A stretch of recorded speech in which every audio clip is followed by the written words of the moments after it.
How's everybody doing today? Good evening, good evening. I am... Actually, let's wait. Let's wait here. I'm going to wait for a few of you guys to come online. Because, you guys have inspired me to talk about something today. And I know this is sort of sporadic. A few of you guys wanted me to come online and do a little bit more live. How you doing, Bottom? So that's what I'm going to do today, man. It's not a very good day of fishing. And I figured, you know what?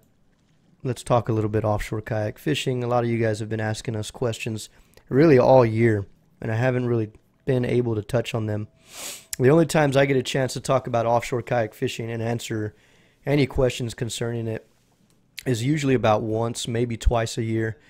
Whenever I'm doing offshore seminars, whether it's with Heroes on the Water, which I've done for about 2 or 3 years now, and that's only once a year though. And then I went up to Dallas this year to Anglers Pro Tackle, which is our kayak outfitter, and I got a chance to talk a little bit about some offshore kayak fishing 101. You know, nothing too crazy, nothing too advanced. I don't think really, it's tough to teach that kind of stuff, man, especially when you haven't been doing it for too long, you know. I think I've been on my 5th or 6th season, and that is just, it's just never enough. It's never enough. And anybody who claims to say that it is enough, I don't care if you've been out there doing it for 10 years, 15 years, 20 years.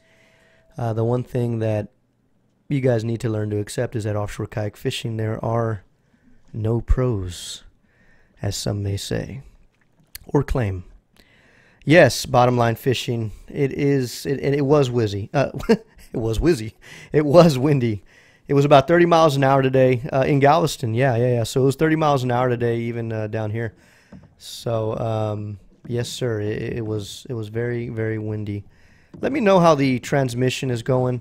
We're going to be getting into this here real quick, and I'll answer any of your questions as we go. My lattice is not very good right now. I'm warning you guys, giving y'all a heads up. So I want to be able to answer any of y'all's questions, man, and so that you guys don't get bored. I've got a little bit of action there of sailfish being caught. It might be coming in choppy. And if you guys are new to this, we do this. We're doing it for 5 more weeks. And Season 1 of NLF Live will come to an end, and then we will discuss Season 2 way, way further down the line. We've got a lot of stuff to film, and right now we just have an opportunity to do this before our schedule gets a little too crazy. So, switching scenes there. How's everybody doing? Okay, so here's what I wanted to get into. You can see that little text right there, safety kayak types and gear. And that's sort of what we'll comb, and you guys are more than welcome to ask questions as we go. You know, recently we just had somebody pass away, I believe, in the Galveston area. Apparently these guys, I'm saying Galveston, but, you know, don't quote me on that. It's just maybe in that general area. And, you know, it's not uncommon as you guys might think. It used to be about 2-3 years ago, we had a good amount of folks that did pass away on kayak, but you know, it went sort of underneath the radar, never got really reported.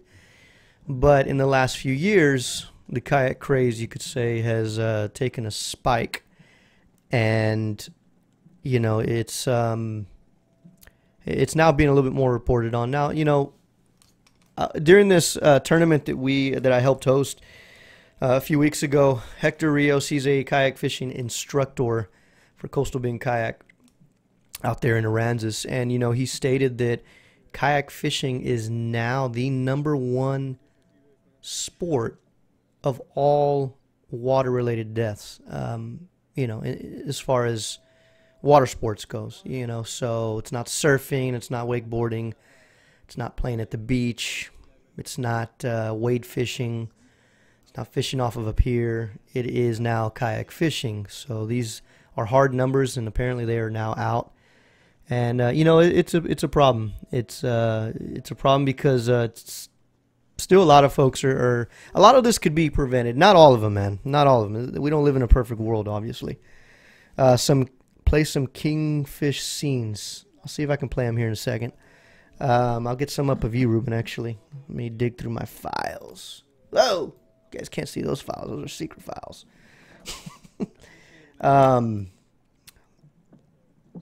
So let's see here. First things first, while I'm digging, and I'm going to put up some footage of Ruben here. Let me go through these files here. What do you guys know about safety?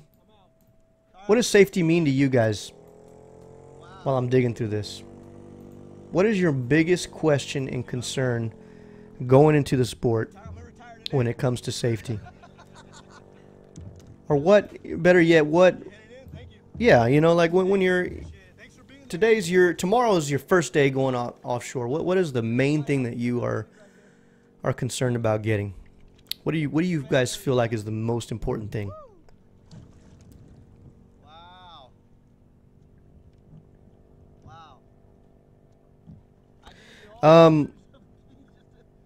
When are you going to post a video on the areas in Corpus to be careful or stay away from when kayak fishing safety is? PFD radio, yes sir, that's a good one there. That's a good one too, Big Pete. Yeah, absolutely. But there's so much variables in everything that you guys just said, and we'll get into that. And they're all very important. They're all right answers. But you know, there's in the very little experience that I've had, it's not always the best thing to go in big groups or even small groups. What's more important is who you're going out with. And this is not to toot my own horn or anybody else who's as well seasoned, but it is important. And the reason I say that is because I've been around situations where 2 anglers, 3 anglers are going out there and it's their first time out. And I've always said this, you know, 1 to 2 rookies going out doesn't make it any safer than doing a solo trip. Now, that may sound, well, there's some play in that. And then there is. But the gist of that message is that just make sure you're going out with guys that are going to have your back and that know what to do, have a float plan, and are safety-oriented. You know, safety gear and checks first, and then fishing. You know, that should be your priority out there. Before you hit the water, before you hit the open water especially, you need to make sure whoever you're going with can at least help you out with that. And float plan is definitely the number one thing, because if 2 guys are going out there and none of these guys are communicating with anybody out on the water, well then who's going to come and check on you guys at 12 o'clock, you know? And if you guys are not, you know, just call somebody up, say, hey babe, if you don't hear from me at 12 o'clock, be concerned, we'll be at this location, yada yada. That's what we mean by float plan. So that's one thing that's a must. Yeah, life jacket is of course, yeah, your PFD or life jacket, you know, that is one of your biggest quintessentials out there. The state of Texas, you know, well, I don't know how it is. I think it actually may be around the entire nation.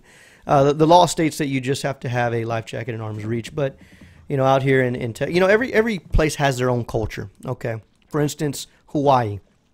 A lot of those guys out there, you don't see them with life jackets. They don't wear them. But that's their culture. That's the way they were raised. You know, they're still exercising their right. They do have a life jacket. Most of those guys do have one at arm's reach, but they just don't like to put them on. You know, their ancestors had been doing this way before, when laws weren't even around, or at least those kind of laws.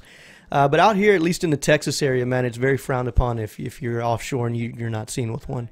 Even if you do have it tucked underneath you, it's just, you just never know, man. There's very little room for error, man. A lot of bad things can go wrong. I've had lines tied around my neck, and I'm over here fighting a fish, and I'm trolling that line that's wrapped around my neck, and I'm having to make a quick cut. But you could only imagine the damage that something like that could do if a king hit, you know. And I've had double hookups, you know. It's not a rarity out there. So, you know, even somebody as much as we go out there, which I don't think is a lot, you know, in comparison to some of the older salts down in our area, these guys, you know, with us, that if that is able to happen to us, you know, you can only imagine somebody going out there who's just very unseasoned, and it can just be a dangerous thing, man. Heat stroke. You can pass out. You know, I've known guys out there that have an issue with epilepsy. I believe is how you say it. You know, at any moment, these guys can have a seizure. You know, but they're very watched over by certain individuals. I know guys that, you know, being out there and being diabetic can be a huge issue. Not knowing your limits and not bringing enough water, especially out in this Texas heat. I know guys who have suffered from heat exhaustion, and that's absolutely crazy. And then there's everybody, those guys who are prepared and they're ready to rock and roll. They got everything locked and loaded. You know, you check their gear and you're like, dang, all right, you're ready. And they make it out past the third bar, and all of a sudden they're throwing up, dry heaving. And they're exhausted. By the time you know it, they're like, no, I got it. I just got to get this out of my system. And then they hit the rig and they're just like white. You know, they're white and they can't paddle. I've never thrown up or I've never had that issue, but I know that it's uncontrollable. It has nothing to do with your physical conditioning or appearance. It's just something that it just comes, man. You cannot control that. Even if it's a calm day, some guys will just get sick.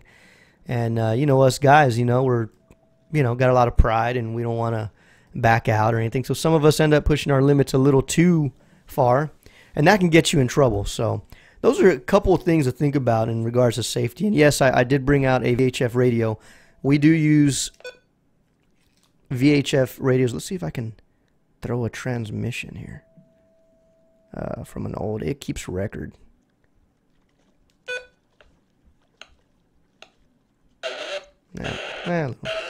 Garbage. This is a VHF radio, guys. Channel 16 and 9 that will keep you in. Oh, hang on. You're live on TV. Hang on. This camera right here is live. Watch out. Hang on.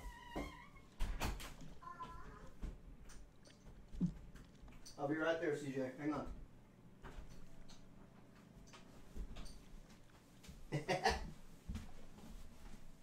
My son was getting ready to come out on camera, so I had to pull the trigger there. So yeah, motion sickness is close the door, CJ. Close the door. And motion sickness is, you know, it's just one of those things you can't control. So this is a VHF radio. This radio right here will keep you in communication consistently with the Coast Guard if you need to send out a distress signal, and if you also need to, you know, keep in communication with your partners. Now, I will warn you guys, try not to do most of your communication on the Coast Guard channel 16 and 9. Those guys have a lot of monitoring to do, and you'll make their lives a lot easier if you clear that channel. We, a lot of us will use the channel 69. That is sort of the offshore guys that will all resort to that channel. It's sort of like the local channel that we all use. So your PFD is a must. Your your VHF radio is a must. It's not mandatory by law, but I mean, if you know, you can have your cell phone out. For those of you guys that don't know, your cell phone coverage will cover you up to about 8 miles, and then once you pass that, you won't have any more cell phone coverage. Let me make sure. Am I still? Yes, we're good. Okay. Although it's not streaming on here. One sec.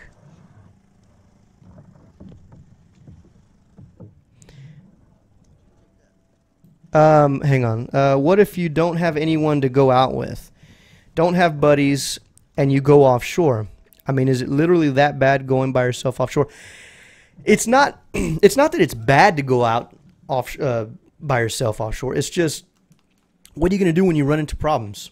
I cannot tell you how many guys that I've had to at least rescue, or we've had, actually, well, I'll take that back. This year there's nothing, but the past 4 years before this year, last year I had to rescue 3 guys.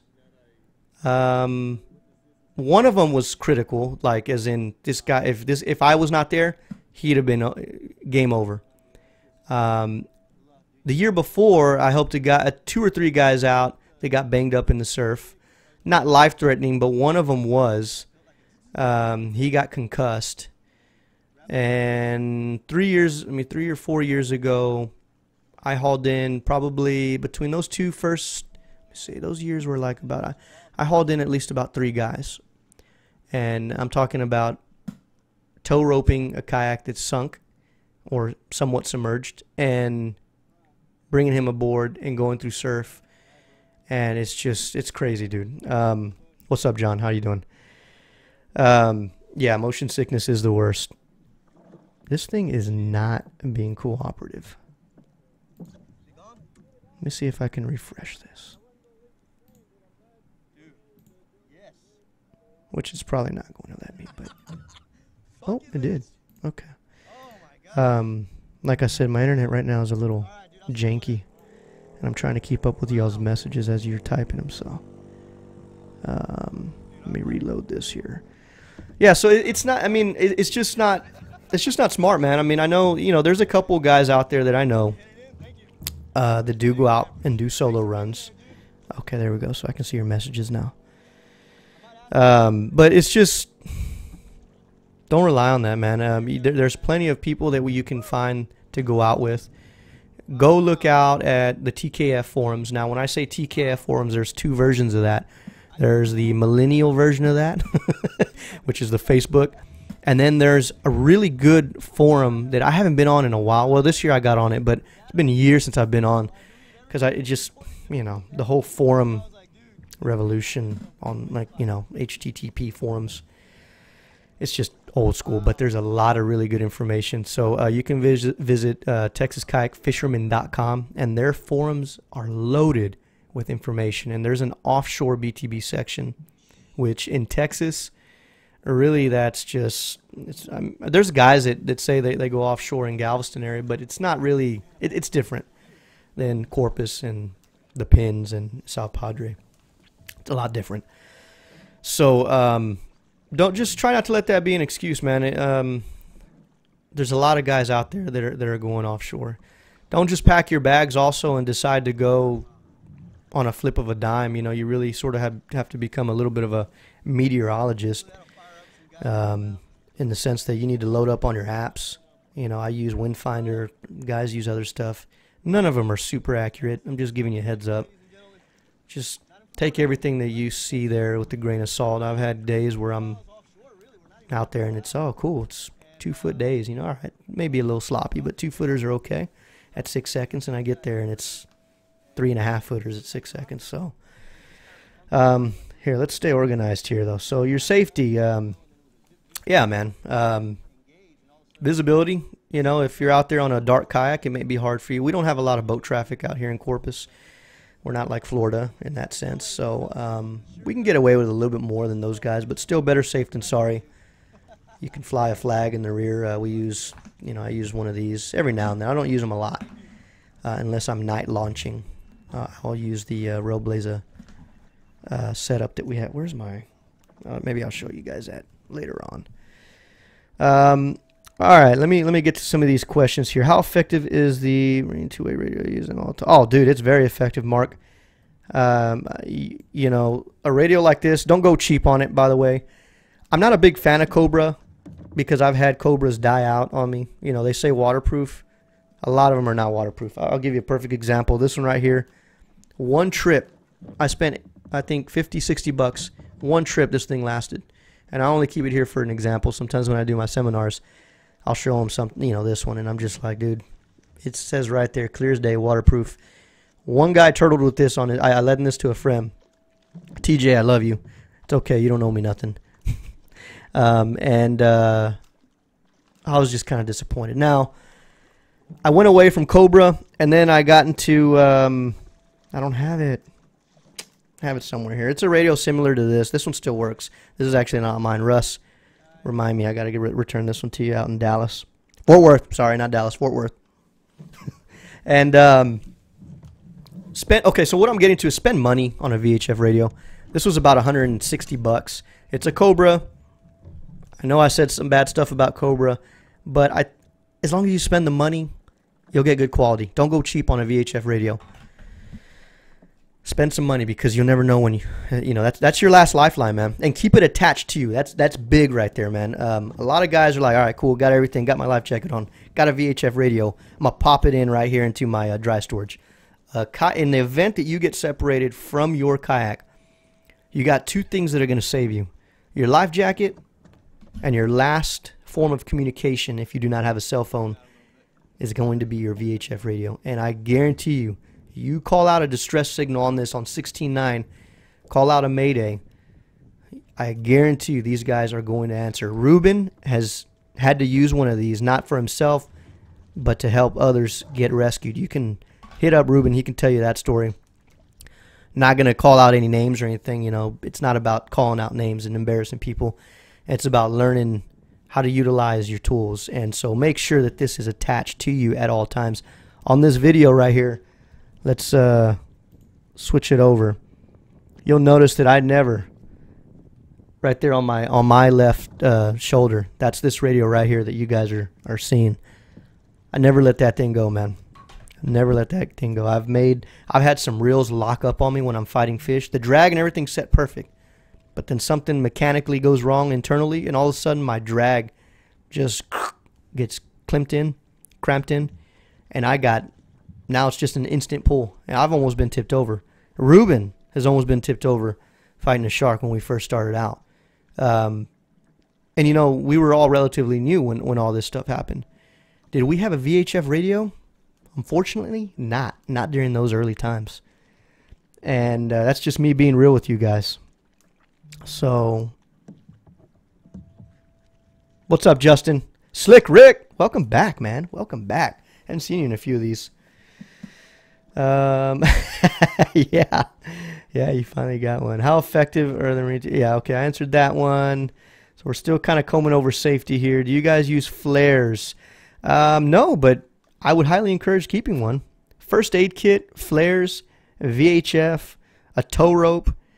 What else am I missing? A flare would be good, man. That's very good, because that would be something's really wrong, and you need, one of the reasons a flare would be good is because not a lot of guys are carrying Navtronics and can drop a coordinate as to where you're at. It's tough, man. When an emergency happens and your adrenaline is kicking, you'd be surprised how many people will lock up in that kind of a situation, because we're not trained for that. We don't have training. And then all of a sudden a Coast Guard's rolling. Where are you at? Well, you need to give a Coast Guard your depth. You need to give him a landmarker. In Texas, our rigs are landmarkers. And if you can't drop a coordinate, that's all that you really got. But now if you're floating without any Navtronics and you're just floating in the middle, you need to look around, man. And having a flare gun would obviously give away your location. So very good idea. I don't carry a flare gun, and I will now. So thank you for bringing that up, Mark. I appreciate that. I'm always most concerned with the wind. Yeah, you should be bottom line fishing when it comes down to offshore. The wind is your enemy out there. Safety locations, RM Quick 30. Your safety locations are basically going to be, it's not, just be careful with the jetties. There's not a lot of areas you can launch at if you really want. You can launch in a lot of areas, but if you really want to catch fish around a concentrated amount of fish, there's maybe about, I don't know, 7 sites to actually launch, and there's probably a little bit more than that. But just for sake of an average, nobody's going to tell you where they're catching good fish. That's not what this is about, but there's plenty of room. Just stay away from the jetties in regards to launching, unless it's a cool, calm, flat lake day, 0 winds or sub 10 mile an hour. Number one, I say that because there's lines out and there's a lot of jetty fishermen here. Number two, the boat traffic. And number three, man, the current there is just, it rips, dude, and that's very dependent on your limits, your kayak, your conditioning. A lot of guys can't fight 2-3 mile an hour current and make it out. So those are just a couple things to kind of think about. So be very, very careful. We predominantly launch through beach launches. ASAP Fishing is looking for supporters. So if you guys are just tuning in, man, we're going over some kayak safety, dude. I brought up earlier, man, we lost another kayak. Another kayak angler, possibly 2 anglers out of the Galveston area. I don't know if you guys know a little. Y'all may know a little bit more about that. So I just figured, you know what, dude, let's talk about it. I've never done one. The only time I ever do these is on seminars, but I only get a chance to do those once, twice a year. So I figured I could reach out to a bigger audience right here. All right, let's get to some more questions. That wind current. Yeah, current is huge, man. The one thing that is never, ever predicted is the current. And you need to be very careful. I know of a couple sharkers, you know, that they can go and weave and bob in and out of surf like nobody's business. Really good in the surf, but then they get out there and they don't have the endurance to paddle like a traditional offshore kayak angler in the Texas area, who will at least paddle anywhere from the very minimum 2 to 3 miles point to point. That's not drifting or anything like that. So you're probably looking at about 4 to 20 miles. You know, that's going from a beginner to a very well-seasoned kayak angler. So current, you'd be surprised you're out there. Oh, this isn't bad. We just got here to the first rig in 30 minutes. Feels great. Little you know, you're actually paddling with the current out to the Gulf, and all of a sudden the current's sucking out. Big question there is, how fast is it moving? 2 to 3 miles an hour? How fast is your kayak? 3 miles average. So you're going to be fighting against the current, trying to get back home, and you're only going to be moving at about half a mile an hour. And now your 30-minute trip has turned into a 2-hour paddle, and every time you stop paddling, you lose ground. Do you have the endurance to make it back? Now, current sucking out is very rare, but it does happen. It's usually the other way around. Usually the current is really strong, either tugging diagonally or towards the beach, which is why you get a lot of the rips whenever you're launching. And so usually it's the other way around. Usually it's tough to go out and it's easy to come back in. But don't rely on that. It's not always the case. Speaking of rips, we'll get into that later. All right, let's close up safety. Any of you guys have one last thing? 2 lost anglers, yep. That's right, Arturo. I think it was 2 lost anglers. I don't know who they are. It doesn't matter. I do know that I've heard rumors, I'm going to say, of them not having life jackets and them tipping and them launching in very unfavorable conditions. All I have to say about that, man, it's not about scolding people. It's not about humiliating people. It's unfortunate, you know. The family members are the ones that have to bury that individual. So I always tell people, you know what, if you don't want to wear a life jacket, then fine. Don't wear it for yourself. Wear it for the people that love you, because you're not going to have to bury yourself. You're not going to have to mourn about yourself. It's the people that you're leaving behind, whether it's your wife, whether it's your girlfriend, your mom, your dad, your kids. It's a serious matter, dude. I mean, hands down. And I know we're covering offshore kayak fishing and talking about safety, but really that covers all bodies of water, whether you're bass fishing, going down a river, or offshore. So just be smart about that, man.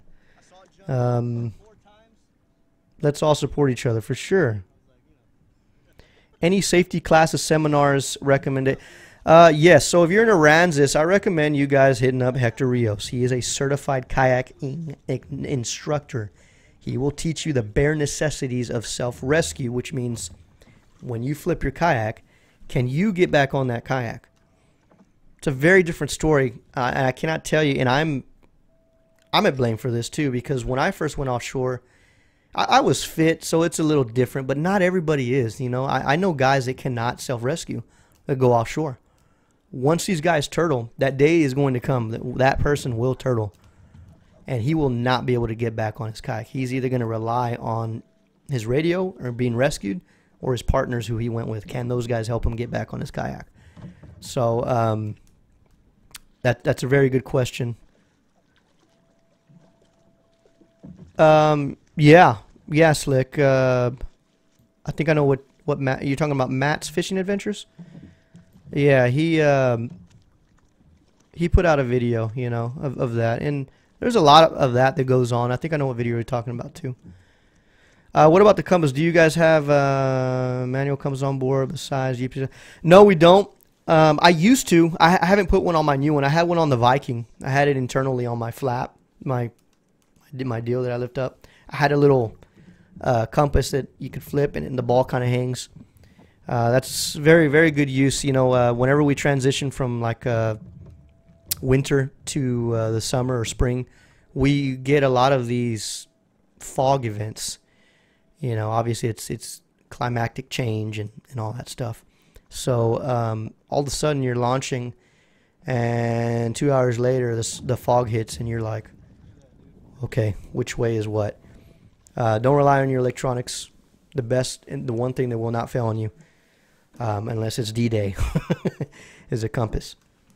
So know your bearings. Know your bearings. Mark, you're A game, dude.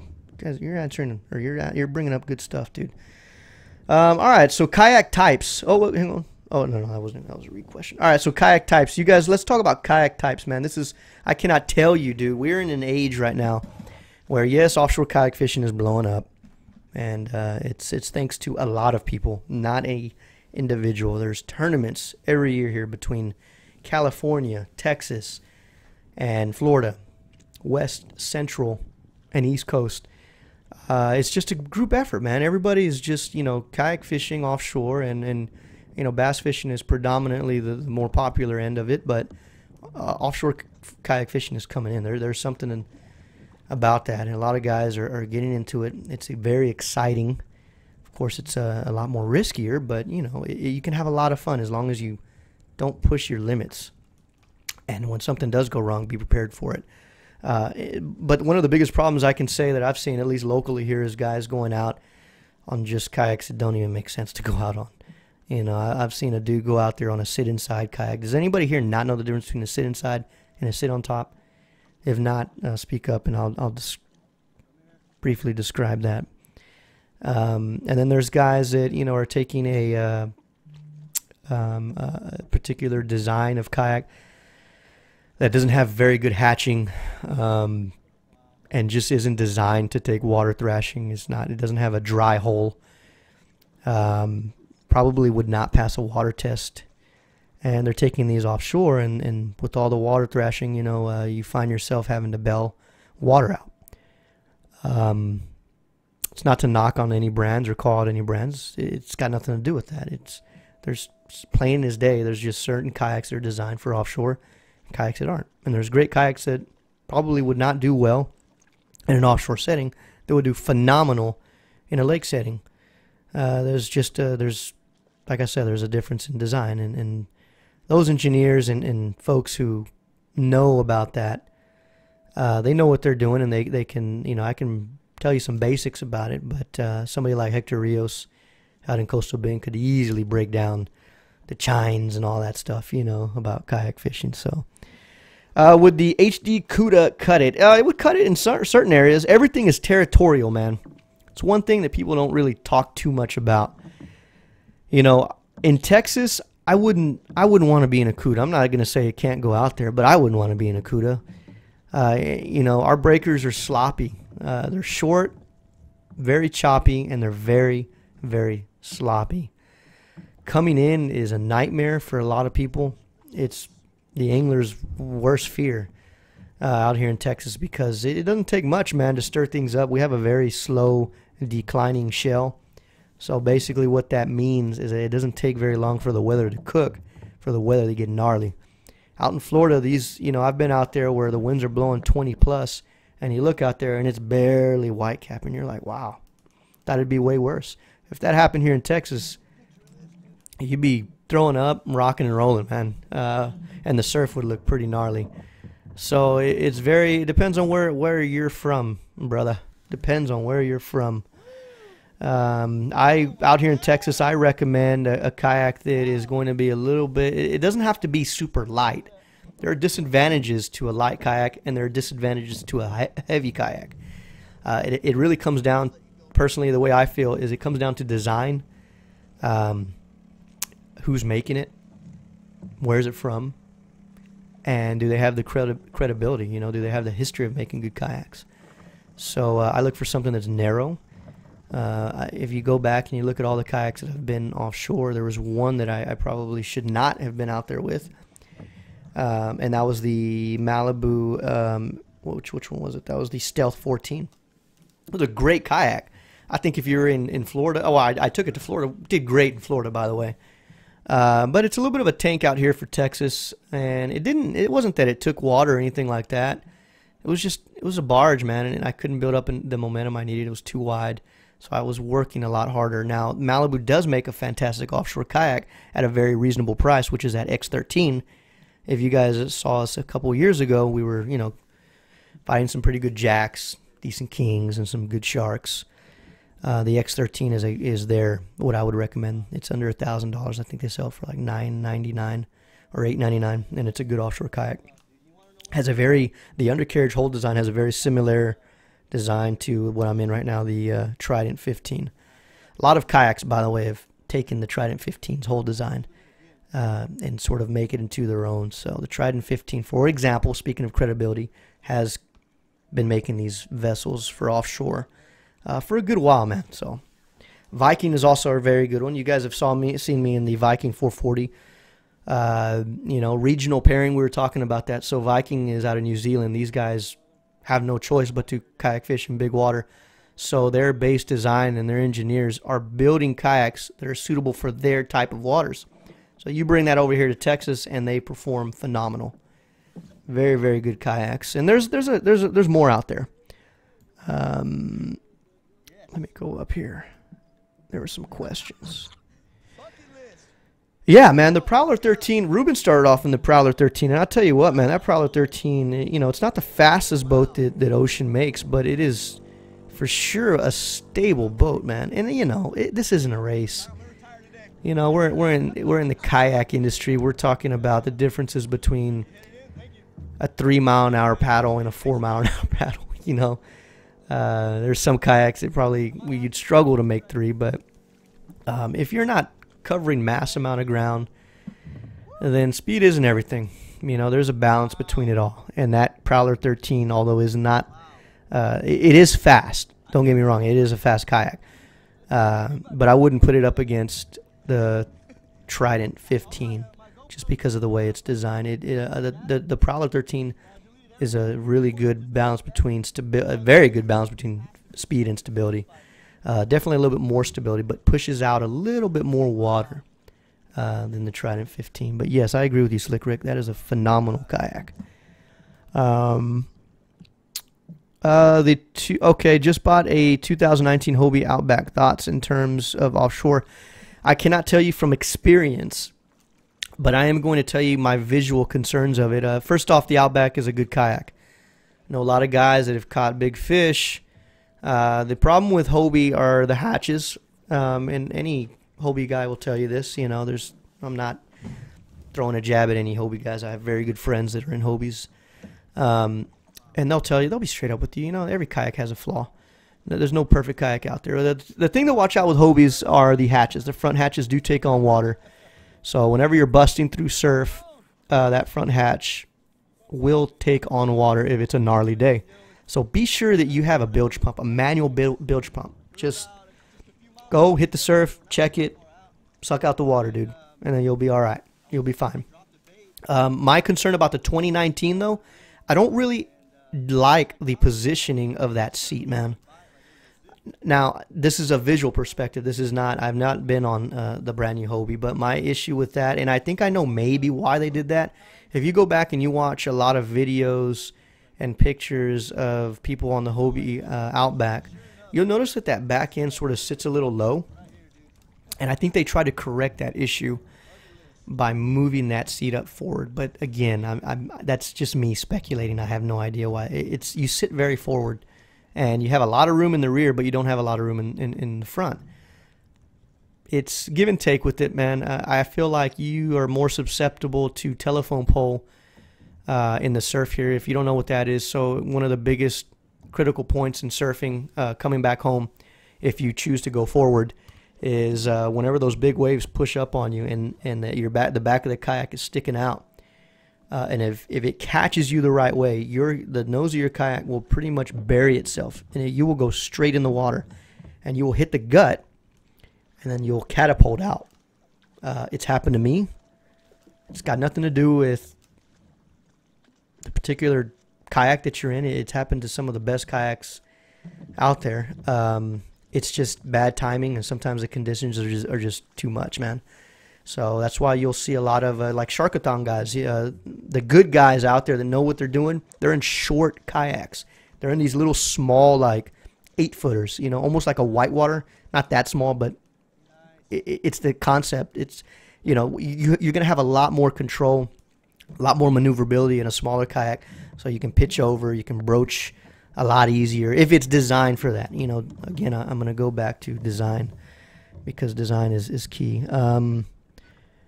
So I think that the Hobie 2019 is a fantastic kayak, but it's going to have limitations in the surf. But it's a good kayak, to answer your question. Hydration, comfortable paddles, seating, rudder system. Rudder's good, yep. Hydration is key. We talked a little bit about that earlier. Kayak Q is very important. Keep frozen water bottles, man. You know, a lot of guys go out there and they'll buy ice. By the time you know it, that ice is melted. So here's a little tip that a lot of us relay to guys that are first getting into the sport, and that is to, you know, take your ice, but also freeze all your water bottles. This way, whenever you're out there and you're in a hot setting like Texas, by the time that water melts, the ice melts within your water bottle, you still got fresh water, and it's going to last you twice as long as it would just sitting on regular traditional ice. So keep plenty of water. I always keep one emergency Pedialyte. Baby Pedialyte tastes the best. I always keep that. So in addition to water, sometimes you need a boost, man. From the minute you cannot hydrate quicker than you lose it, especially out here in Texas. So it's very important, man, even if you're not thirsty, to continue to drink no matter what. And this is especially important in the summer. And don't underestimate winter. You can still dehydrate in the winter as well. It's just a different feeling. So, or a different effect on the body, rather. Help being able to back up. Rudder systems. Rudder systems are going to help you keep in line. So a lot of guys are, you know, the original intent of a rudder, or the design of a rudder, was never to help you steer. Believe it or not, it assists, and it does help, but it was never designed for that. It was actually designed to keep you in line and to present, whenever you're paddling, the one thing you don't want is to paddle too much on one side, because what happens is you end up exhausting that side of your body. So what a rudder was designed to do is to keep your kayak going against the wind or currents, what have you, to keep your direction straight so that you can continually have an even paddle and you do not fatigue one side of your body, so that you have an even fatigue. That is the ultimate purpose of a rudder. Now, in today's age and world, or current where we're at as far as kayak fishing, people are utilizing or presenting it more for, you know, how quickly can I turn with this thing? And so it's kind of leaning that way. But just keep that in the back of your mind, man. It's mainly for yourself to even out your fatigue. So kayak design. We talked a little bit about kayak design. I gave a few examples of offshore kayaks versus things that aren't. We can maybe go back to that here in a little bit. But yes. Oh, whoa, let's see, slick rig. Yeah, Malibu's not the best for offshore. I agree. Ocean kayaks, Viking Hobies are good. Yes, I agree with you, Kayak Q. Very good kayak. Except be careful with those PAs, man. They do take a lot of water. If you flip a PA out there, and it has happened, you can ask the guys out in Florida. Nothing against the PA. It's a great kayak. But there's been a couple situations where those guys end up having to get rescued, because you got to understand, the more stable a kayak is, it's probably going to be that much more difficult to flip over once you do turtle it. And there's this thing called a rogue wave. And a rogue wave is basically a wave that is just, it's a freelance wave, man. It's a freak wave, and it's basically defying all rules, right? So you're out there fishing, and the waves are blowing south, and you can time them. You know, boom, all right, there's a big wave. Every 6-7 seconds, boom. And then all of a sudden, from your rear, you get this freak wave that comes and knocks your balance off. And I've known of a few guys that have turtled because of that, you know, and have been in some sketchy situations because of that, by the way. So be very careful. Stability is important, but it is not everything. It is not everything. What about Hobie Pro Angler and Hobie Revolution? If dude, you know what, man? A bunch of guys would knock the Compass when it first came out, and you can talk to my buddy Eric. He'll tell you this if you ask him. Which he's in one of our videos from earlier this year whenever we went to Florida. He's the guy that did that cool little wheelie, launched over that wave when he was on a sailfish. Epic shot by Fred York. He's the one that captured that. It was awesome. When that kayak first came out, man, you know what? Everybody was like, nah, no, it's not going to do great offshore. It's not. Dude, I just took a look at it, man. I said, you know what? This is going to be the best boat for offshore watch. I guarantee you more people are going to punch through more gnarlier situations in the Compass than anything other besides like the Revos, because those are awesome. But I told Eric that, and he'll tell you first thing. He was like, nah, I don't know. You know, he was like, but it grew on him, dude. And he was able to get out. I like that Compass. People are bashing the Compass because it does not go over waves like your Outback and your like your PA. What do they call it? It's there's a term that we use here, submarine. What that is it's like a submarine, dude. If you've ever seen a submarine cut through some gnarly situations, you know, there's a big wave, and a submarine will not go up with the wave. It will actually slice right through like a hot knife through butter. Well, I like that. A lot of guys are like, nah, they don't like that because they're going to get blasted. I like it when a kayak can chip away a good 1.5 to 2 feet off of the top of a wave, because that basically shrinks the wave. You just got to know how to lean into it and make sure you don't get blown off. The Hobie Compass does that. It chips off a good amount off the top of waves. So I'm a big fan of the Compass, even though I haven't really been on it. But I've been around a lot of guys that have been through some chaos with that thing, and I'm a big fan of the Compass. The Revolution, if I wouldn't, I'm not a peddler, just FYI. If I were to get a Hobie, though, it would be a Revolution. I got nothing bad to say about the Revo. High visibility clothes. Yeah, high visibility clothing is good. Stay away from your cottons. Don't wear cottons. Water temperature, depending on where you're coming from, you know, that you can get hypothermia very quickly. Kayak shark bait 6 foot plus wave would be worth the money versus paddle. To kayak a shark. Yeah, Jason. I mean, whew. Okay, in Texas, there's not a lot of kayaks that are going to make that.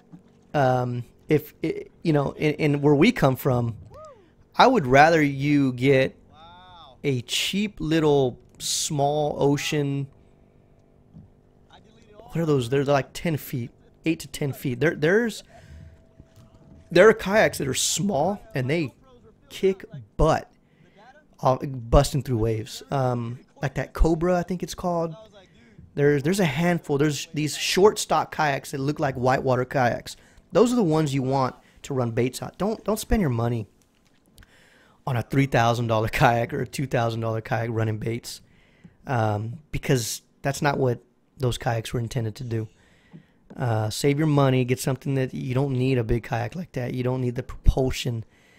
Believe it or not, you can get just as much out of an 8-foot kayak, if not more, than a 15-footer that has a proper design. So, yeah, exactly. The Frenzy, Scram, exactly. There you go. Sorry. I had a brain fart there, but yeah, exactly. Save your money, man. And there's nothing against that. So, if you guys are just tuning in, man, I just figured we'd come out, talk a little bit about safety. I only get a few times out of the year to do this. And then it dawned on me, wait a minute. Why don't I just do it online? I can reach out to more people. We just had a couple folks die in Galveston area who went offshore, and they were not wearing, apparently, their proper safety gear. And that cost them their lives. So this is what sort of sporadically, or spurred this, I guess you could say. Okay, where are we at here? So yeah, kayak types, man, you know, just to cap it off, there are different styles of kayaks. Ask questions, man. Whoever your outfitter, whoever your dealer is, ask them, man. Those guys behind the counter should know and should guide you. And, you know, I hope they're not trying to sell you because of commission on a particular kayak. Really ask questions, man. You know, and the reason I say that, what I just said, is because I've seen it happen. You know, give you guys a little inside scoop. You know, there's, and this is, certain guys will probably give me flack for saying this, but you know what? I think it's more important that I put you guys in the right mindset than worrying about money at the end of the day. You know, be careful on what kind of kayaks the place that you walk into. I'll give you a perfect example of this. Stores make a certain amount of profit, you know, on brands of kayaks, all right? So just whenever you walk in there and you see a very cheap kayak, or I'm not going to say cheap, but a very affordable kayak and a very expensive kayak, 9 times out of 10, they're making a higher commission rate than the more expensive kayaks than they would. So sometimes, man, I've seen these guys, they're trying to sell you hard on something that they're just trying to make the commission because there's more profit on that. And when in all reality, there was probably a kayak that's right there in the middle that would have done you, if not more justice than the other more expensive one. So just ask questions. You know, you need to ask all the questions, and just be wary of that. I'm warning you. Be wary of that, you know, especially if you run into a big retailer that has everything from a Pelican to a Hobie and everything in between. So ask as many questions. You know, what am I getting out of this versus that? You know, if I spend $1,500 and $2,800, what is the give and take? Which one is a drier kayak? Which one is going to help me punch through the surf? Always pair your questions with the region that you're going to be in. All right, Hawaii deals with way different environments than we do. So does Florida. So does New Zealand. So does Australia. It's all different, you know. So there's some kayaks out there that may be more suitable for that particular territory. So we'll close it at that, you know, in regards to kayak fishing. All right, let's talk a little bit about gear. If you guys have any more safety things that you want me to bring up, I'll be more than happy to chime in. I've had a lot of guys ask me, well, what kind of rods are we bringing out? How are we handling, let's go back to, I don't want to bore you guys. Here you go. All right. While we're discussing that, this is a video here, Selfish, and I'm trying to also bring up Ruben's, oh, here we go. Here we go. Hold up, Ruben. I got you right here, buddy. I got you right here. There you go. There goes Ruben. All right. That's Ruben Pena right there, man. That's Ruben Pena right there. He's out there. I think that was not too long ago, man. Not too long ago. Looks like there's some sketchy weather. I wonder if that's when Jason Brown. Which, Jason Brown, if you're out there, man, Jason Brown's a good buddy of ours, too. He went through I think it was a kidney transplant or something like that. He's recovering, man. Get well, brother. We need to get you out on the water. We got plenty of fish to slay next year, so hopefully that doesn't put a damper on what you can do out there, because you've been tearing it up this year. Okay, so now we got Ruben out there showing off. I think this is one where he catches up on a fish. You know, here's the one thing about gear. Let me open this up real quick. How do you guys want to attack gear? You want to talk about fishing reels and stuff? A lot of you guys have had questions online. I always see guys out there with like thick old mono, just 80-pound this, 60-pound that. Hey, you don't need all that, dude. Everything that I have is on 30-pound braid. Now I will thicken up the leader. I'll put either a stainless steel leader, you know, piano wire, which is something like this.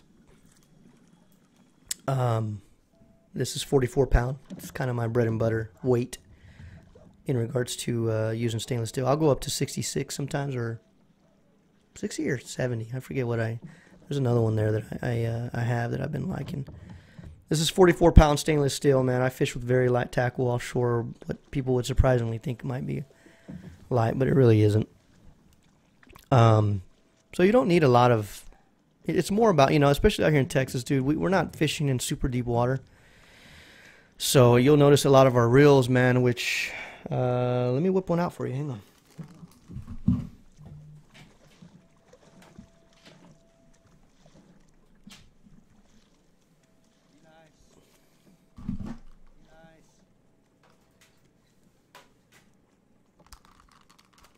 Okay. This is a custom, so don't ask where I got it. This is basically like a medium heavy, but it's got a lot of whip up front, and it's got a really strong backbone. But the backbone sits a little high on it because I always like a little bit. I like stiffness once you get about close to that halfway range, man. But I do like a little bit of whip on that tip. So, but what I'm mainly trying. Do I have this thing on right? I feel like there's not sound on the left. Yeah. So this is 30-pound. I rarely ever. It's 30-pound braid. I hardly ever go any higher than that. CJ, close the door. Close the door, buddy. Talking to high-profile guest here. So you don't need a lot. This is a Release SG, which they're now known as Siegler. This is a very old reel. This setup right here is my trolling. I usually use 2 bait casters to troll, and I'll use a spinner to jig, which I have 44-pound 7-strand wire. What do you think? I haven't used 7-strand enough to really tell you. I've went through a lot of different styles of stainless steel, and I've had some of them not hit because it's too thick. So I found myself starting off high. I think I did, like, the first time I was out there, I did like 100-pound. And, it was one of those days where it was clear, and I'm looking down, and I'm seeing these fish, dude, and all of a sudden I'm seeing big kingfish, and then I'm seeing sporty kingfish. And only the sporty kingfish were hitting that. So there was a point where I started shrinking my tackle, making everything smaller, lighter. Big kingfish are big for a reason. And I feel like they're just a little bit smarter. They're a little bit more, they're not as aggressive. I mean, they're aggressive, but they're not as aggressive as some of these sportier ones, the schooly kings. So I shrunk everything down to 44, and I stopped right there because I caught a 57.5-inch king, and then I caught another 50, and I caught a 52 and a 54. And dude, I said, you know what, this is it right here. I just had a lot better response out of a light. Now, here's the kicker, dude. If you're gonna be fishing with light stainless steel, a king will bite through that. A king will bite through that. All right, don't think that you're not gonna lose fish. The key to it is to make sure that whenever you're trolling, man, you need to troll. If you can't pull this line out like this with 2 fingers, then your drag's too tight. At least for the way I fish. I fish to where if I'm paddling, the weight of whatever I have tied to the end of this, it needs to almost be tugging this to where if you take a strong stroke, you'll hear a, So, but when you're cruising, it's just a nice tension on it. The reason I do this, man, is because a lot of times, man, kings, they're gonna hit quick. All right, kings can get up fast. Whenever kings are in a high stress situation, they release a chemical in their body. It's like an oily substance, and it allows them to book it. That's why they call them smokers. And I let them run, dude. I let them run, and I will slowly engage them because they're gonna do 1 or 2 more runs once they figure out, oh, I'm hooked up. So you're gonna feel that tension, and those hooks. You want them to slow as you're tightening up. These aren't circle hooks, you know what I mean? Circle hooks, in case you guys don't know, those are self-setting hooks. That's the difference between a J and a circle. Never set a circle hook. You don't need to.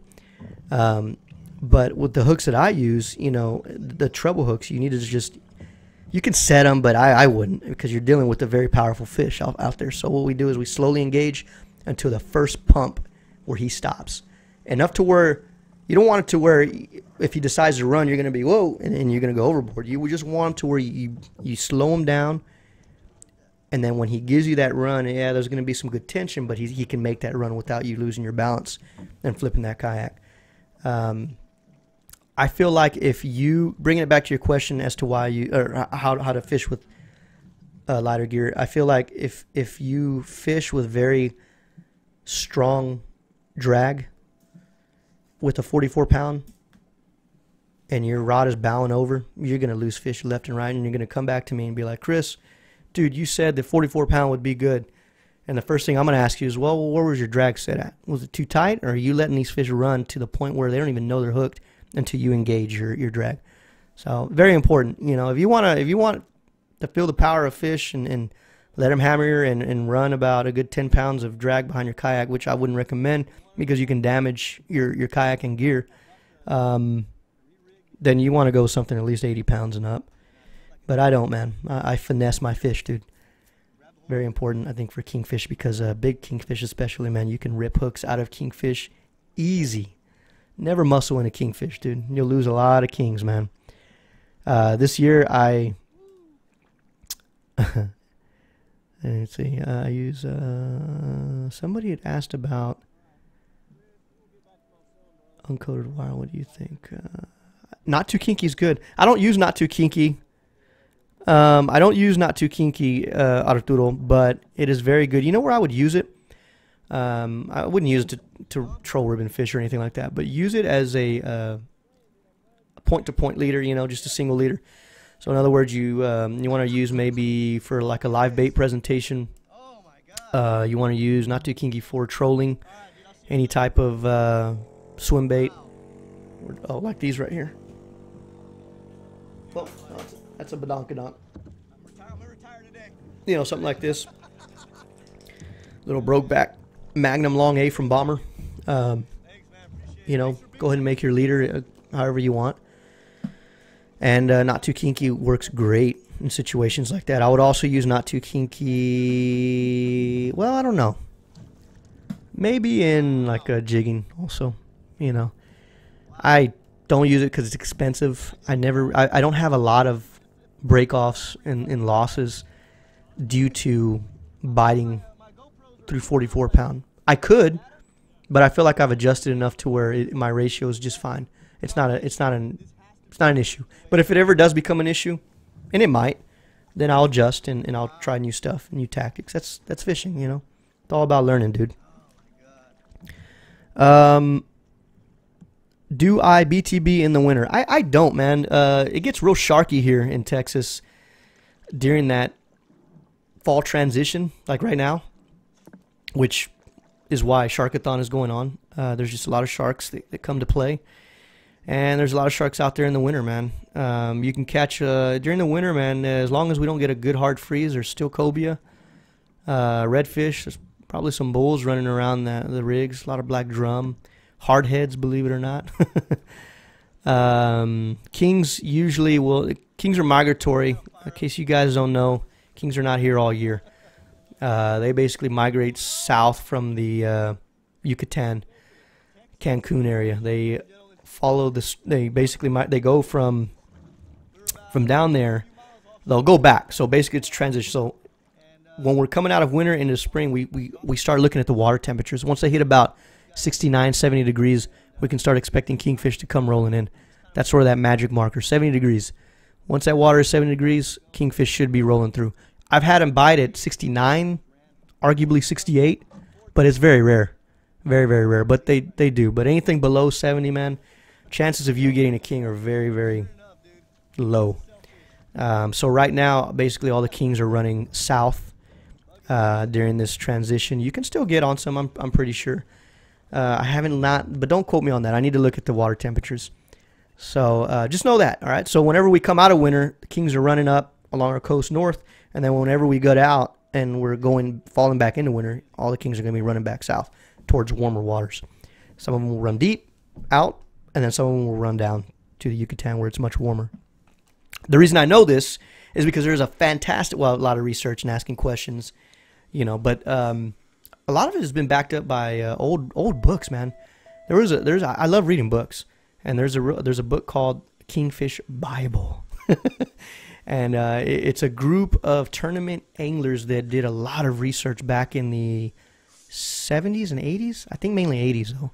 A lot of tagging of kingfish, a lot of good stories, And on that book, they sort of tell you the bare necessities about king fishing, man, and how they move, their migrating patterns, who, what, where, when, and why, man. Really good book, dude. What's target species? Out here, Jason, we target a lot of kings, a lot of Spanish, a lot of snapper, a lot of cobia. Everybody's after the cobia. This year, everybody had a bad year in cobia. Got a lot of different sharks, dude. A lot of scary sharks down here. There's tarpon. Believe it or not, they're shellfish. But the chances of you getting and hooking up on a shellfish is very, very slim. If you have not seen one of our latest offshore videos, it's probably, I would say, the most video evidence that it's possible to catch a shellfish down here in Texas on Corpus. That video it's on fire right now for our standards, at least. I think it's about to hit 20,000 hits. It's only been out for a month or so. If you haven't seen that video was that shellfish was caught right off the coast in between Corpus Christi and Aransas, right on the beach, in about 40 foot of water. A healthy shellfish. I think what attributed to that was this year we had a lot of good clean water. The blue water stuck around for almost a good month, man, which is very rare, you know. And that's actually on the video right there. That oh no, you guys aren't seeing that actually. Oh yeah, you are. On that video now, you should be able to see it.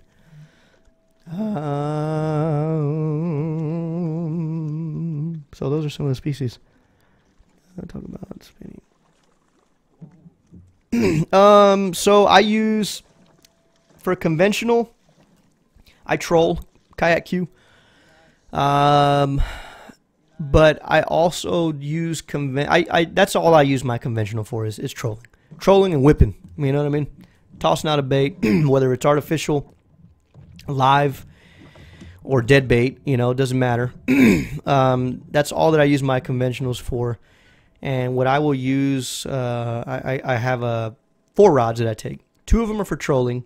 1 of them is for jigging. And the other one is also for jigging, but I have it on a sabiki.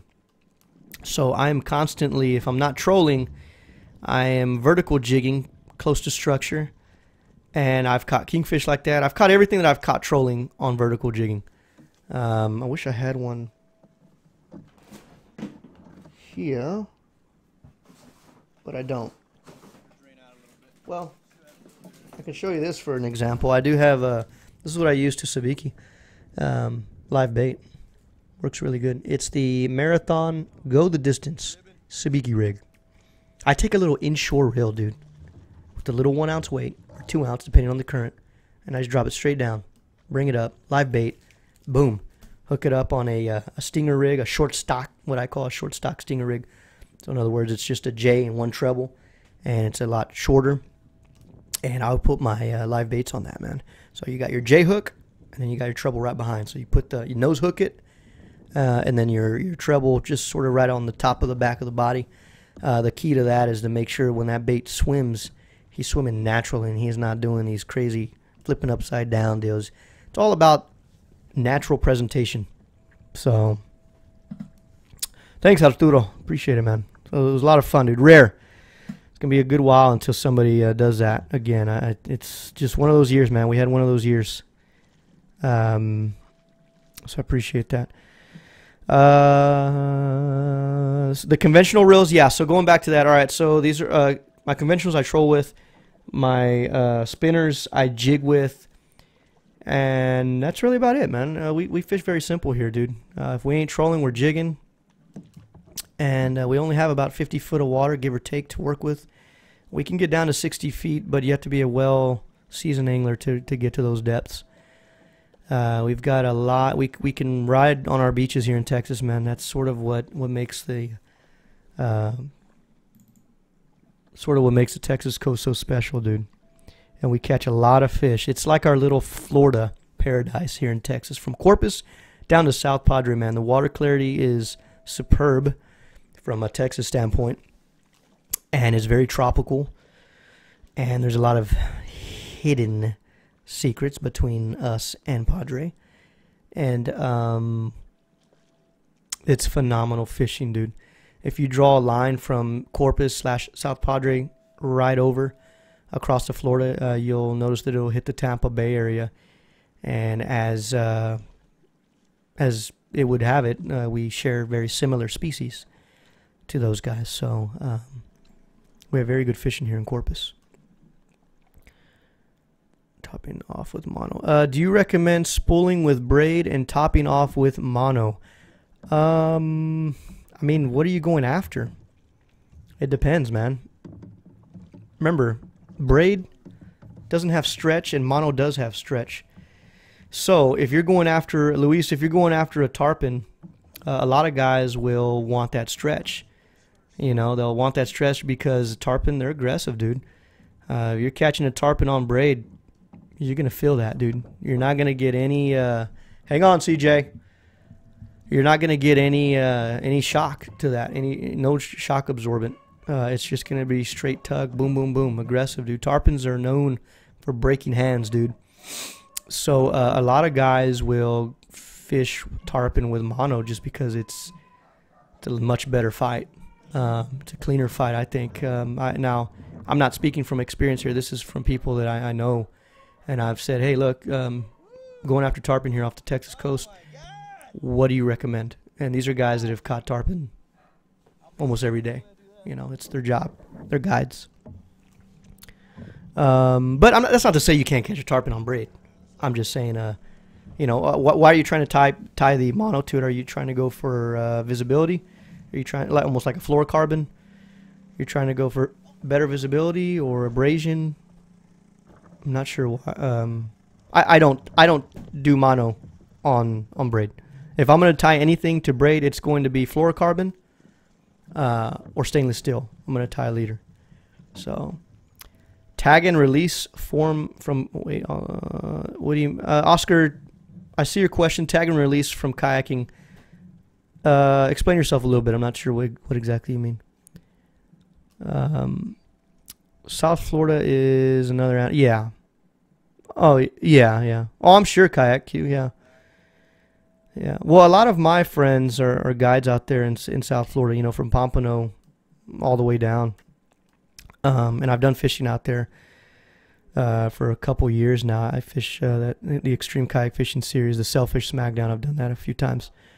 So some of those guys will recommend, you know, they'll be on mono whenever they're targeting big fish like that. They're going to be thrashing and bashing. How long have we been going for? Woo! 1 minute and 12 minutes, man. You guys can have me talking here for a while. Any other questions, man, before we wrap this up? I know this is just, you know, the main thing about this was let's throw a little bit of safety out on the table, man. It's the weekend. It's bad weather. And I'm not fishing, so I'd rather be out here talking to you guys. Just so you guys know, next week on Thursday, we have Bill Bragman coming on the show. And we're going to be getting to know him. If you guys have any questions for Bill, feel free to comment below on this video. You know, I think it's going to be, we're going to get to know Bill a little bit. He's the president of Yak Gear.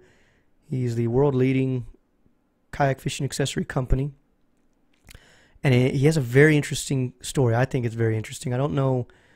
I just know the basics of it. But I want to find out who Mr. Bill Bragman was before Yak Gear, who he is now, where is Yak Gear headed. And I just, you know, kayak fishing is just, it's exploded, dude. And it's just interesting to talk to people like that. You know, I mean, he was just right spot, right time. I'll give you a little hint, dude. Yak Gear started off in a garage, believe it or not, in a garage. And now look at him. It's nuts, dude. So, you know, what's up, Yak Monkey? Heard you guys, man. Heard it was bad, dude. I got your text message. In case you guys don't know who Yak Monkey is, that's Chris. I'm not gonna drop your last name. I don't want you to have any stalkers unless you want me to drop your last name.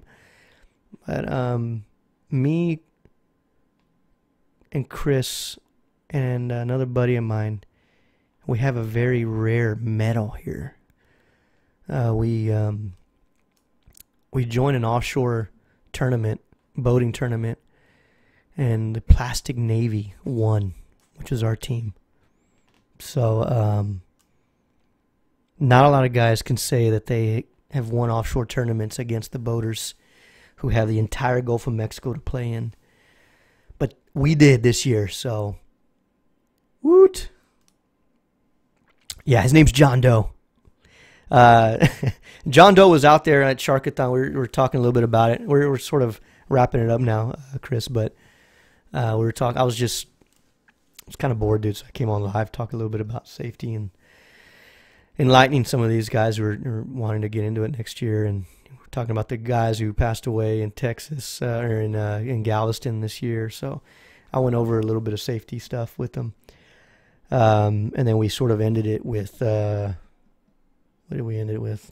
Talking about, go back to my second scene here because that's got the agenda right there. Just talking about different gear. So, Jesse and Alyssa, what's up, guys? Do you guys ever use a Bimini twist knot? Have you ever used top shot? Some guys do, man. Some guys do. You know, I don't, man. You know, I keep things very simple, dude. I have been using a blood knot, which is like one of the easiest point-to-point knots you can do. Never lost a fish because of it. I use blood knots both inshore and offshore. Now, I know, you know, the main thing about blood knots is that little tag in that, you know, busts through your guides, and it's just kind of annoying, but I've never had any issues, man. And I'm kind of lazy in the sense that I'm not going to tie a real fancy knot. Now, if I was using micro guides, yeah, of course, then I would. But I don't use micro guides. I just keep things simple. Tie blood knots, and I use a lot of 30-pound braid to fluoro, and I use a lot of 30-pound braid to basically stainless steel. Something like this right here. It's just a very basic generic king rig. Actually, this one isn't really built the right way, which is why I have it here, to show you that it's not built the right way. It's got too big of a J-hook, which can mess up with your presentation. I released a video where I made a quick rig, and I sort of explained that, you know. You guys can see right here, that J right there is sort of offset. You don't want that, dude. You want to build up your gaps and your twist right here to where when that hook lays down, it needs to be straight like that. And then when you nose hook it, that'll ensure that you have a good straight presentation. Because if not, what's going to happen, you know, our bread and butter down here, a lot of guys will use ribbon fish. So when you nose hook a ribbon fish and his nose is offset like that, you're going to have him twisting and spinning around in circles in the water. And that's no bueno. You'll still catch fish on it, believe it or not, because our kingfish are stupid. I believe that our kingfish hit everything because of where they're coming from. I think in Florida it's a completely different situation because by the time a kingfish, or really a lot of species, come around and whip around Florida, they've probably seen 100 lures, you know. That's the kingfish capital of the world, or at least here in the U.S. So the fish, you know, it's a high pressure zone, dude. It was crazy, you know. When I first started going to extreme, all the Texas guys were rocking in 60-pound fluoro, and everybody was laughing at us. Or at least I felt that way after we came back. And then now guys are catching more cells by using 20-pound fluoro, maybe less. I think the Extreme Kayak Fishing Series has a podcast that they put on YouTube, which, by the way, go check those guys out, man. Those guys are funny, dude. And they talk about good stuff. So next year I'm going to fish the reef and the pins. Any experience with the reef? Oh gosh, Jason, why are you talking about that right now?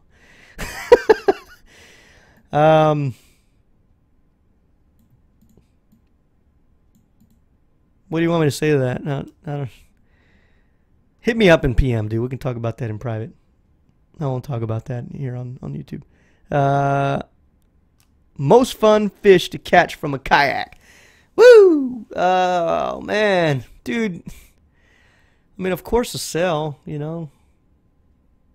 That was fun, dude. But I'm going to tell you something. The second fun. Okay. Let's not talk without speed. Just fight. Definitely the sailfish. The second would be a jack crevalle. I love the way I mean, you know, they're trash fish. And unless you want to give them to your sharker friends. But I love the way jacks, when they plate over, man, those things fight hard. A big jack, though, not a small one. Even the small ones fight good, but big jack is fun to fight. I've fought a couple of... I've never won a fight against a good cobia. I've fought a couple cobia. I've caught one that was undersized, but I've fought... the ones that I've lost were big, and I've never... I'm not going to talk about that, but that would probably be the second. So let's do this. All right, first the sailfish, here in Texas at least, sailfish, cobia. But that could change. If I caught a tarpon, it would probably be sailfish, tarpon, then cobia. But as of right now, I'm going to say the best fish that I've fought, for me, would be this sailfish right here. You guys want to see a big kingfish? I'll show you a big kingfish.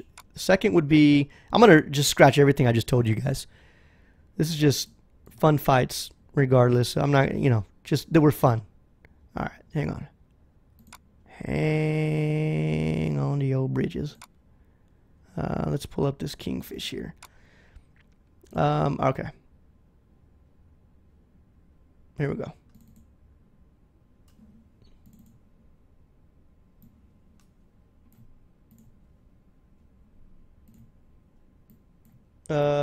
Where's it at? Oh, there it is. All right. So that is a, wait, how come that didn't show? Dude, I'm still getting lost. Oh, it's because I didn't change the scene. Okay, here we go. That's a big kingfish right there, man. That's a... see if I can get a little zoom in on it.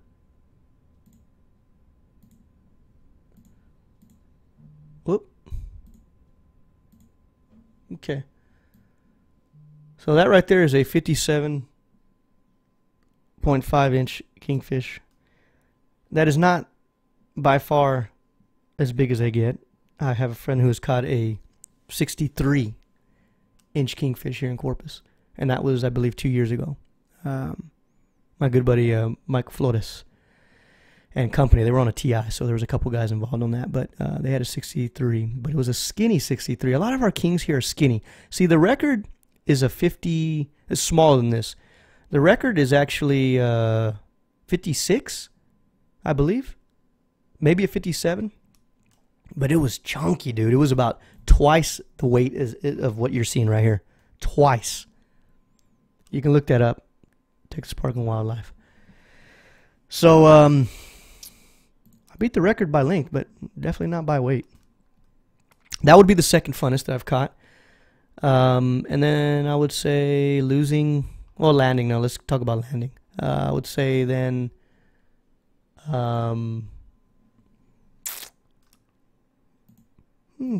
a jack. Jacks are fun, dude. Like I said, they're trash fish, but they're fun. Let me put up...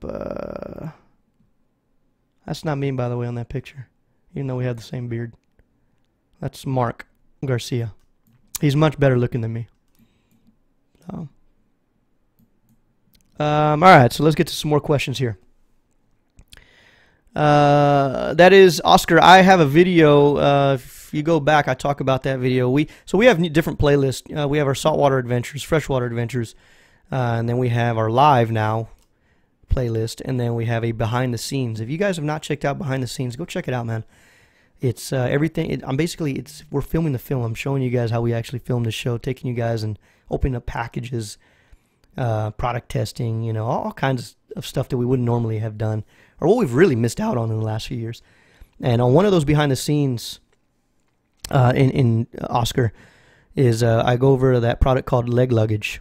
And what leg luggage is it's that strap that you're referring to. It's a tool. It's an accessory. It basically keeps your essentials. Wait. There we go. Okay. It basically keeps your essentials in arm's reach. So I use it for my pliers. I use it for my fish grips. I'll keep also a knife there, and or a line cutter ring. I'll tie it. It has these little. You can customize it, so it's all Velcro, and you can kind of like shift everything over. You can get that at legluggage.com. They're not bad. They're like $30 or something. So very, very affordable gear. What's up, Wagner? Brazil. Brazil. Let's go fishing. Vamos a pescar. Let's see. Where you have your pliers. They're actually... I have my pliers on my leg luggage, but my leg luggage is in my truck. So, nah, I'm just kidding with you, Jason, dude. I'm just... oh, hang on. Somebody's trying to call. Hang on.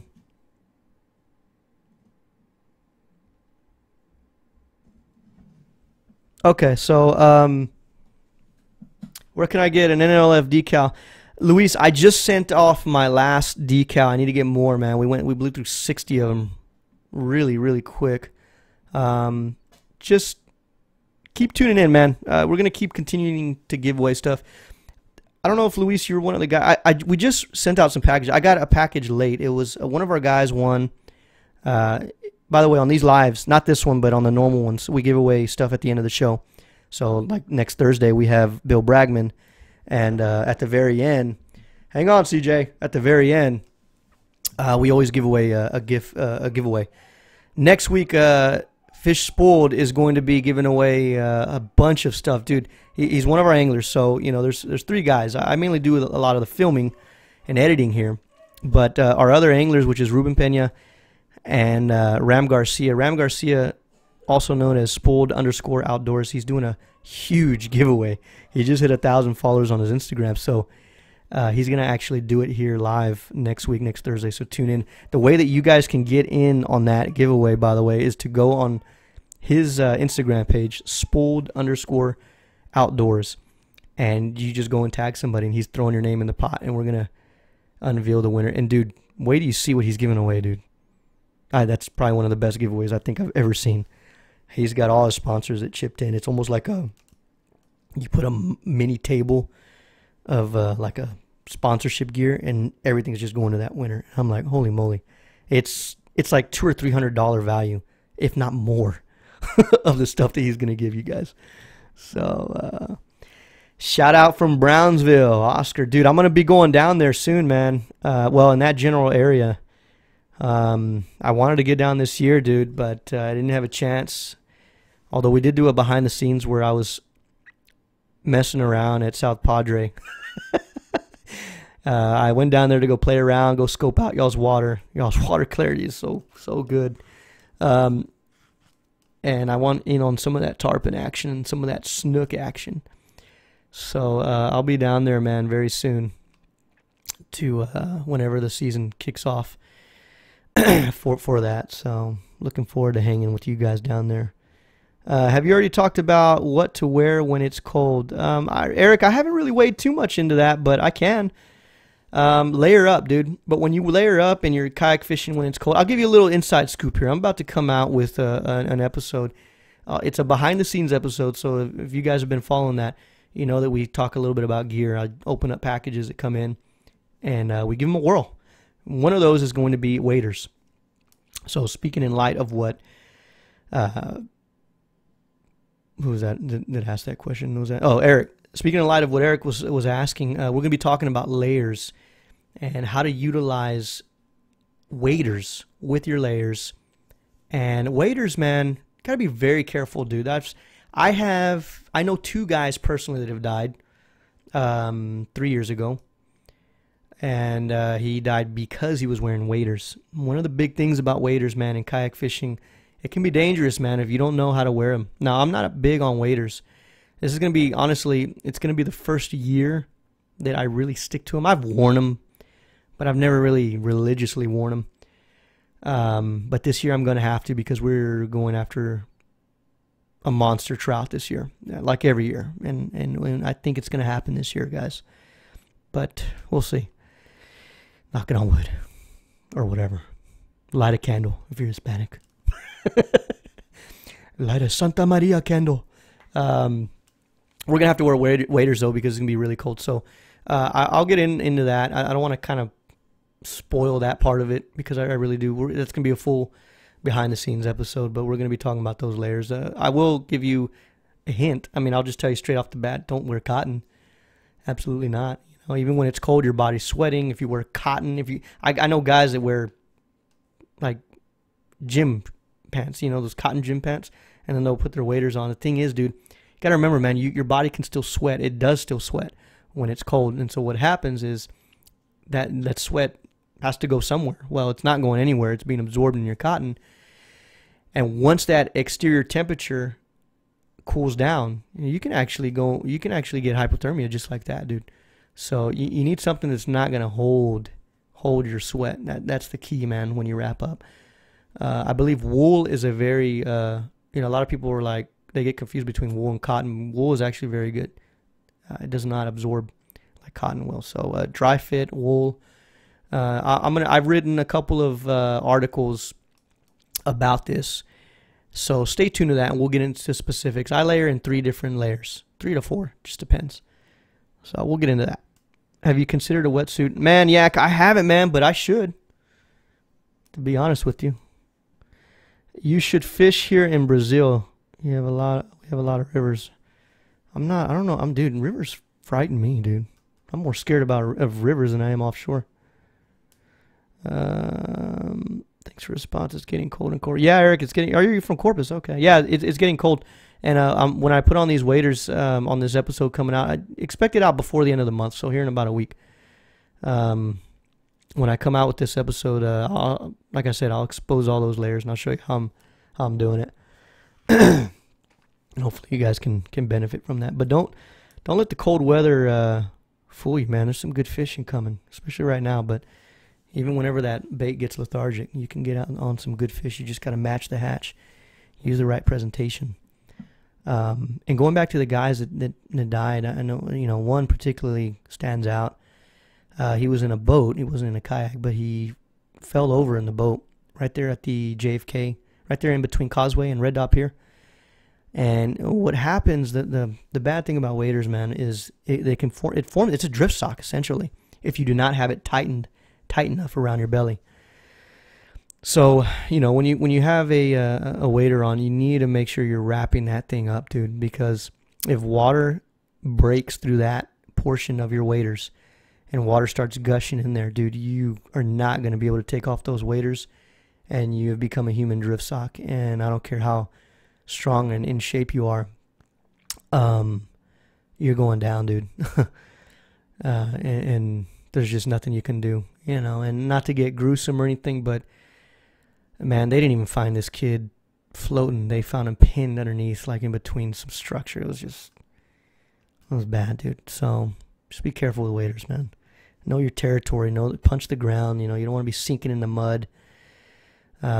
Use your paddle. If it's too deep, obviously don't get out. Make sure you're walking on hard surfaces. So be very careful with waders, man. Any other questions before we wrap things up? I want to thank you guys for tuning in. I know this is a sporadic thing. Yesterday I announced that we will be wrapping up our NLF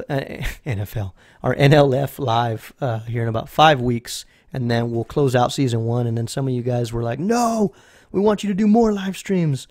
And the thing with that is, it's a different audience. We're not a live streaming YouTube channel. A lot of our guys that we've built in the last couple of years, the 7,000 subscribers that you guys that we're sitting on, a lot of them are here because they enjoy seeing our style of editing. It's a little bit of hype, a little bit of anticipation, a little bit of build up. We just have fun with it. Nothing is fake. I can guarantee you that. Everything is real. Nothing is staged, but the way that we tell our story is a little different from most channels.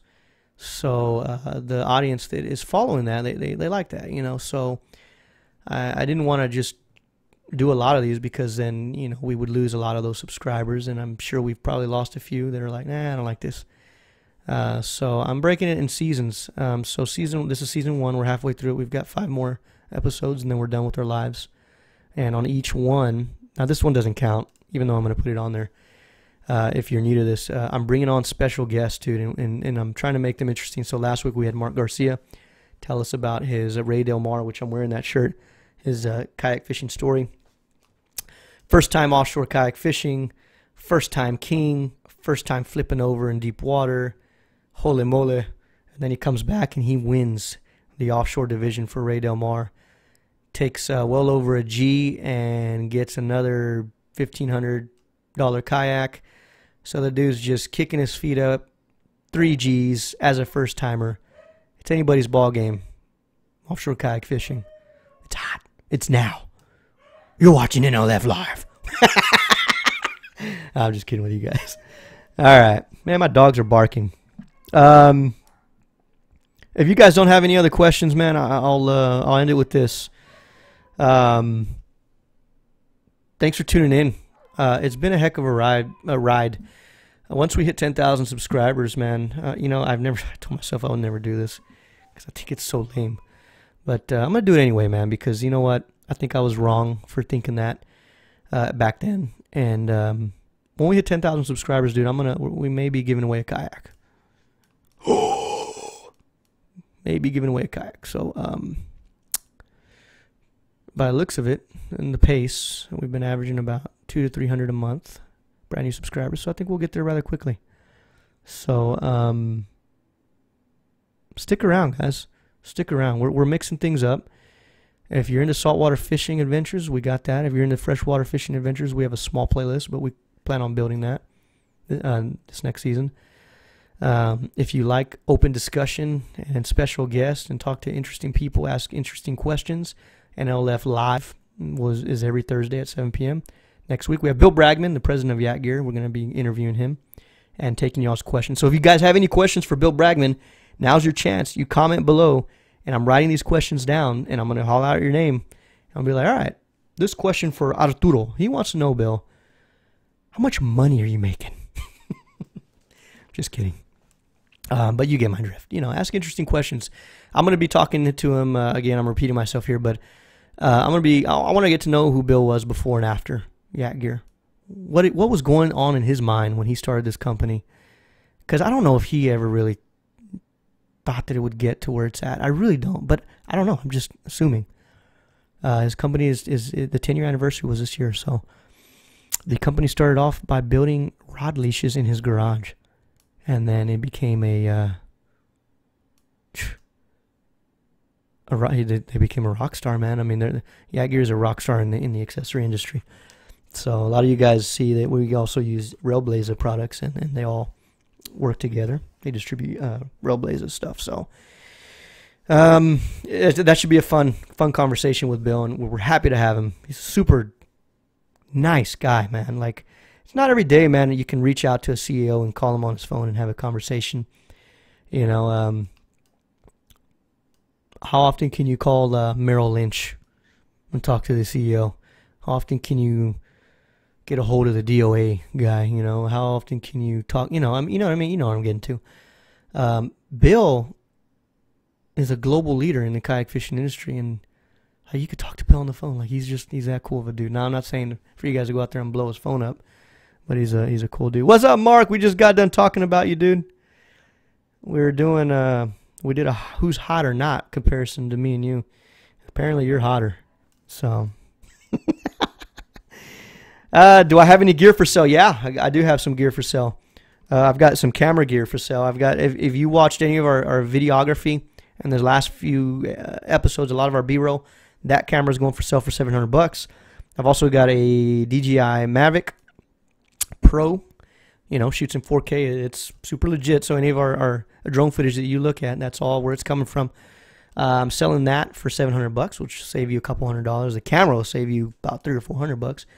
And I may be selling, I don't know, maybe selling some other stuff here. Oh, I may be selling some GoPros here, actually. I have some, what are these? These are 5s. These are the blacks, though. So these are good. I'll be selling these probably here pretty soon. Be upgrading to the 7s here shortly. Get the wig. Oh, yeah. If any of you guys follow me on Facebook, yeah, then you know what that is. Yeah, it wasn't my best moment, but it sure did get a lot of likes. Oh, man. if you guys are interested in buying anything that we use, like, you know, our turnover gear, I don't hold on to gear unless it's a reel or rot for any longer than a year. Our stuff is very well taken